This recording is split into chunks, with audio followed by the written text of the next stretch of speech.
Salut tout le monde, dans cette vidéo on va s'occuper du groupeur Mathieu. Voilà, depuis la dernière fois il n'a toujours pas bougé, hein. De toute façon il ne pourra pas aller bien loin pour ceux qui ont vu la dernière vidéo.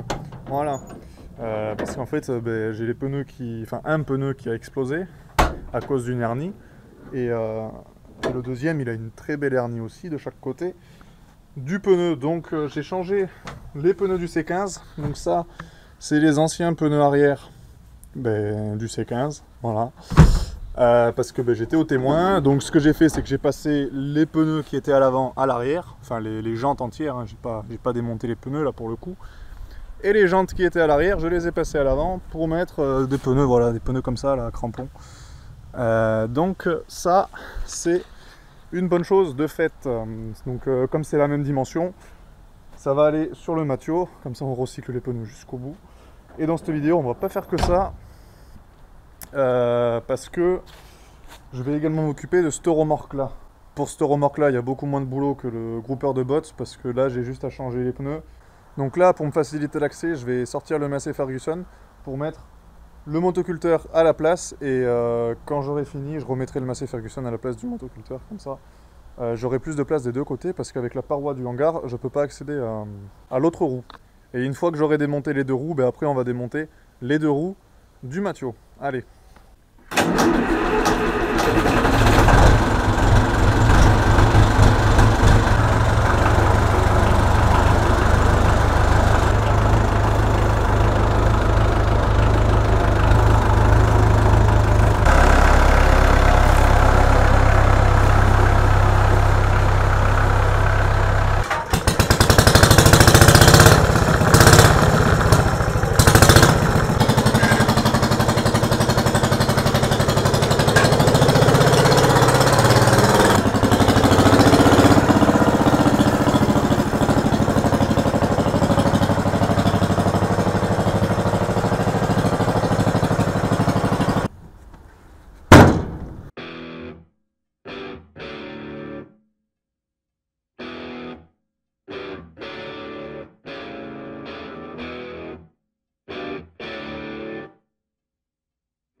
Bon ça y est, mes deux roues sont démontées, donc là je pense qu'on peut dire que les pneus sont allés au bout du bout de leur vie.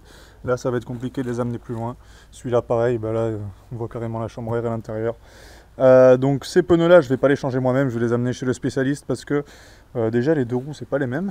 Et puis en tapant les dimensions sur internet j'arrive pas à trouver les mêmes pneus. Donc là on a du 195 R16 C, et là on a du 155 400 X. Voilà, déjà les deux pneus c'est même pas les mêmes. C'est même pas les mêmes dimensions, il y en a un, il a plus d'auteur de flanc que l'autre. Donc là l'idée ça va être de remettre deux mêmes pneus avec une hauteur de flanc assez importante. Là c'est des pneus de remorque bagagère, hein. Voilà, c'est pas comme des pneus de voiture où les flancs sont un peu plus réduits. Voilà. Donc je vais voir si on peut encore trouver ça aujourd'hui, parce que sur internet j'ai pas trouvé grand chose.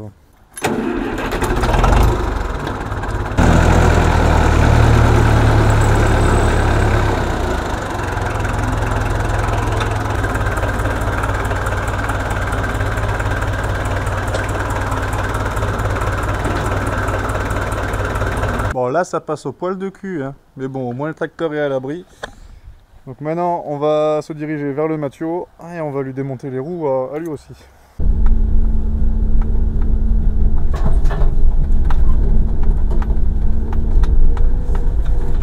Allez hop, déjà avant de faire quoi que ce soit, voilà, ça c'est un petit peu obligatoire je pense. Bon, là je suis face à un problème un petit peu embêtant pour le coup. Autant la remorque là-bas c'était les pneus qui avaient des dimensions à la con, autant là c'est les boulons. Les 4 boulons que vous voyez là, qui tiennent la jante, la seule douille qui est rentrée, c'est du 27. Voilà. Sauf que la 27, comme vous pouvez voir, elle nage pas mal. Donc pour moi, la vraie dimension des boulons, là, c'est du 26. Parce que quand je mets ma clé, voilà. Ça nage beaucoup. Alors je pourrais le faire avec une clé à molette, sauf que finalement non. J'ai failli aller la chercher, mais j'ai bien fait de pas y aller parce que j'aurais fait un aller-retour pour rien. Avec le creux de la jante, ça va pas passer pour l'attraper et je vais arrondir les angles. Donc la seule solution que j'ai trouvée, c'est de taper doucement avec une rallonge. Voilà. Et ça vient gentiment. Enfin, celui-là est venu gentiment. Est-ce que les 7 autres boulons des 2 roues là vont venir gentiment?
Bon alors voilà les 2 roues montées, ça c'est celle de droite et ça c'est celle de gauche, donc celle que j'ai pas filmée. Vous pouvez voir que celle de gauche, la jante elle est un peu plus malade que celle de droite. Après quand on passe la brosse métallique, on se rend compte que c'est surtout de la rouille de surface.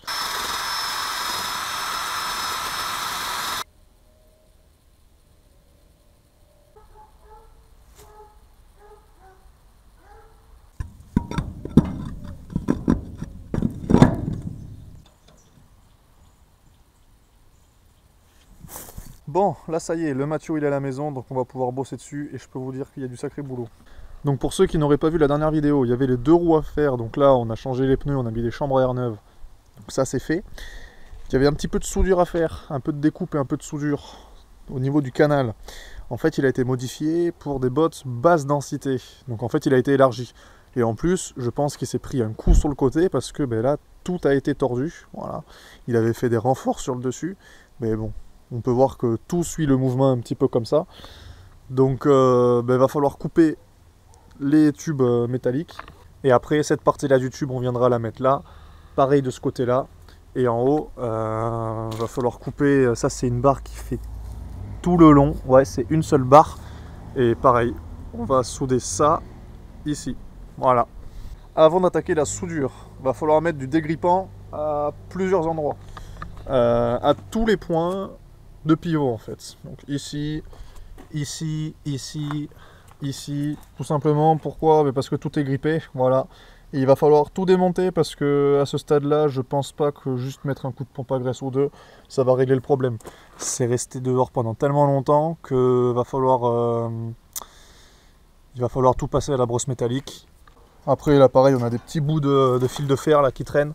Je sais pas pourquoi il avait mis ça, mais en tout cas c'est dangereux, plus qu'autre chose. Ouais, voilà, donc on va tout enlever. Les ridelles, ça va sauter aussi. Et après, pour terminer, on verra comment je peux faire. Mais c'est la corrosion. Donc là, il y a un gros trou ici. Hein. Et puis, ce que je voudrais voir aussi, surtout, c'est en bas, là. aux deux triangles.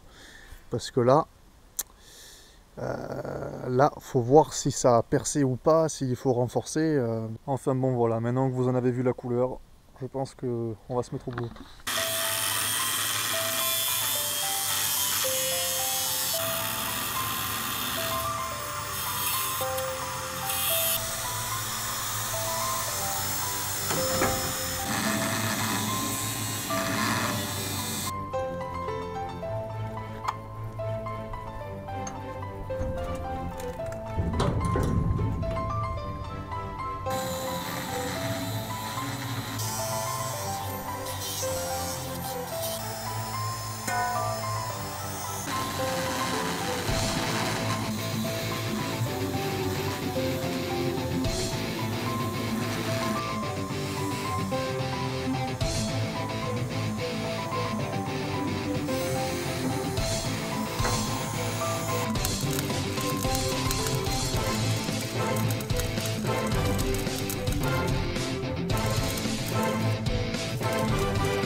Bon, ça y est, machine remise complètement à l'origine, plus qu'à la remettre en état maintenant.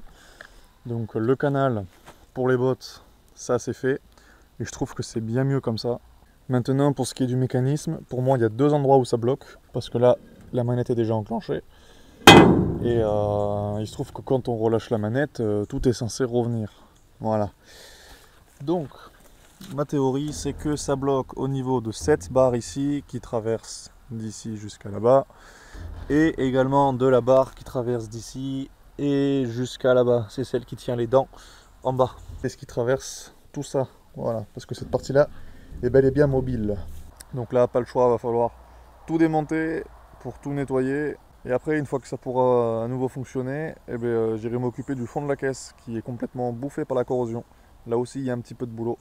Donc il n'y a plus qu'à s'y mettre. Bon allez, on est quelques jours plus tard, et entre temps j'ai reçu les pneus des roues de la remorque du motoculteur qu'on avait démonté en début de vidéo. Donc ils sont là, c'est tout neuf, il n'y a plus qu'à remonter. Alors pour ça, il va falloir que je ressorte le macé, et la remorque j'ai oublié de prendre un cric. Donc je vais aller vider la bennette, et ce que je vais faire c'est que je vais soulever la remorque avec la bennette ici là, le temps de mettre les roues et les écrous, et après on serrera plus tard.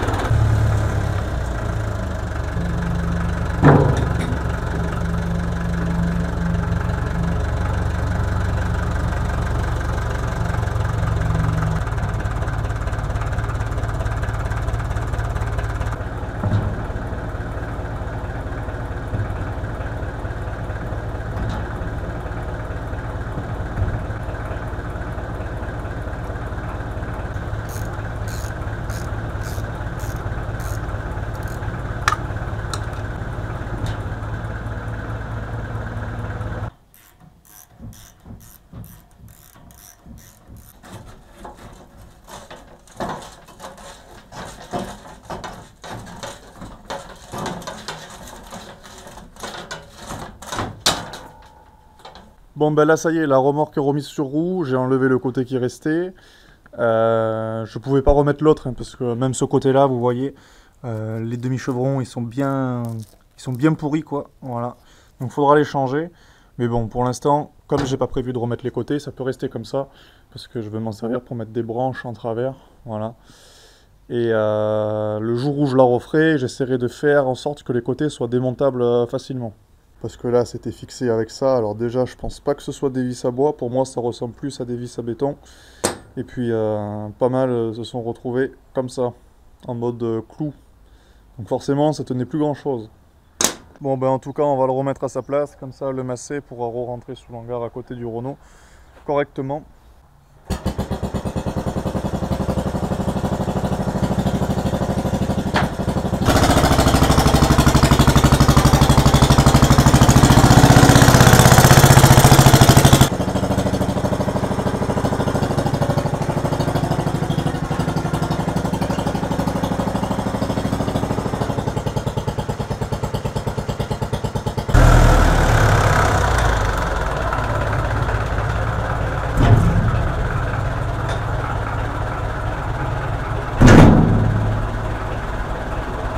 Allez voilà, tout est rentré dans l'ordre. Alors maintenant, il n'y a plus qu'à s'occuper de finir le groupeur.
Bon, et bien ça y est, j'ai enfin réussi à dégripper le système du groupeur. Alors au début, ce que j'ai voulu faire, c'était dissocier le mécanisme en 3 parties. J'ai pu le dissocier qu'en 2 parties. En fait, je voulais déjà dissocier la partie commande de cette partie-là. Donc cette partie-là, elle est reliée à la porte et à la trappe d'en bas. Et je voulais dissocier la porte de la trappe, parce que c'était surtout la trappe qui était grippée. La porte, un peu moins, elle était quand même grippée, mais moins. La trappe était pas mal grippée, voilà, elle était restée bloquée en bas. Donc finalement j'ai réussi à le dégripper malgré le fait que j'ai pas pu dissocier les deux. Donc après j'ai remis cette barre là à son emplacement, de l'autre côté pareil parce que c'est symétrique, et j'ai remis de la graisse sur tous les graisseurs. Ça pareil, c'était grippé, c'était bloqué comme ça. Donc je l'ai sorti, j'ai regraissé, et donc là le ressort le ramène, et en plus c'était tordu, c'était à peu près à cet endroit là, donc je l'ai ramené ici pour que ça reverrouille la porte. De ce côté là, voilà, ce côté là il est un petit peu plus simplifié, il y a juste la commande de la porte là, et du coup ça c'est juste des répéteurs de ce qu'il y a de l'autre côté, hein, pour ceux qui avaient vu la première vidéo. Là, j'ai eu un petit souci au moment de... Mais ça m'est arrivé il y a 5 minutes, voilà, tout simplement. J'ai juste refermé la porte et le ressort, il a cassé. Voilà, c'est génial. Donc du coup, je pensais en avoir fini avec ce groupeur pour aujourd'hui, et il se trouve qu'une fois tout fini, il y a encore des soucis supplémentaires qui se rajoutent à l'addition. Donc là je suis un peu dans la merde parce que on n'en trouve pas des ressorts de groupeurs, en tout cas quand on cherche ressorts de groupeurs Mathieu sur internet, on ne trouve rien. Alors à voir sur des sites ou chez des spécialistes du ressort s'il n'y a pas moyen de trouver un équivalent, sinon il va falloir que j'en trouve un sur une épave de groupeur. Voilà. Ça m'embête un peu parce que du coup, déjà que je pense que je vais sortir la vidéo comme ça. Voilà, on fera ça plus tard parce que déjà ça fait 1 mois qu'il n'y a pas eu de vidéo. Il m'est arrivé plein de soucis déjà, c'est pour ça qu'il n'y a pas eu de vidéo pendant 1 mois sur la chaîne, hein. Voilà, entre la météo qui fait des siennes, plus je suis tombé malade entre temps. Là c'est le C15 qui est tombé en panne, c'est le bordel. Donc voilà. Je pense qu'on fera ça dans une prochaine vidéo. Malheureusement, on fait pas toujours ce qu'on veut comme on le veut, hein. C'est valable pour les vidéos, mais c'est aussi valable quand on fait de la mécanique comme ça sur le matériel. Il peut à tout moment se passer des choses, voilà, inattendues, des imprévus. Mais c'est comme ça. Bon, en tout cas, on aura quand même bien avancé dans cette vidéo. On a remis en service la remorque du motoculteur. Et on a quasiment terminé la remise en état du grouper. Donc sur ce, j'espère que cette petite vidéo vous aura plu. Si vous avez des questions ou des avis, comme d'hab, ça se passe dans les commentaires. Moi je vous dis à la prochaine. Allez, ciao!